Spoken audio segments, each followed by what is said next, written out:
Ito guys, papakita ko sa inyo. Ang ganda ng bulaklak niya. Although hindi naman siya totally bulaklak. Parang dahon niya na, kung titignan mo sa malayuan ni bulaklak.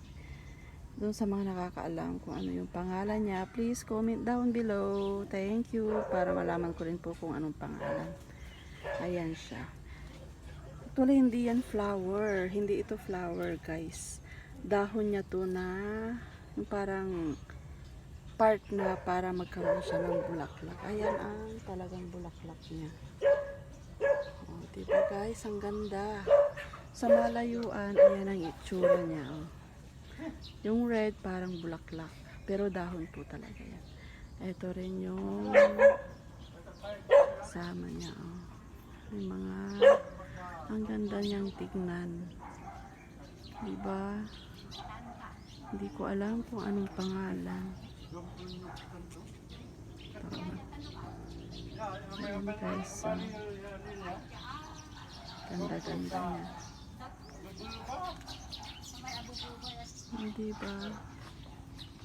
Para siyang fire. Kung titignan nyo, diba?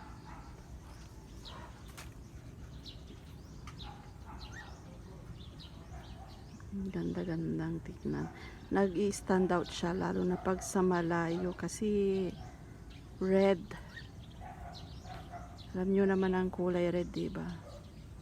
Kahit malayuan, kitang-kita yan.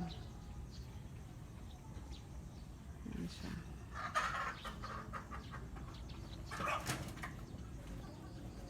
Ayan nyo naman ang mga plantita.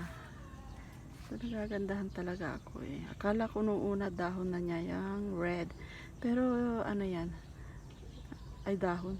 Akala ko flower niya yan, yung red. Yung pala is dahon talaga. Ang talagang bulaklak niya ay yan. Buti nga nabuhay. Kasi naputol yan eh. Pero tingnan mo naman ang kapalit. Naging tatlo. Ayun lang guys. Thank you for watching.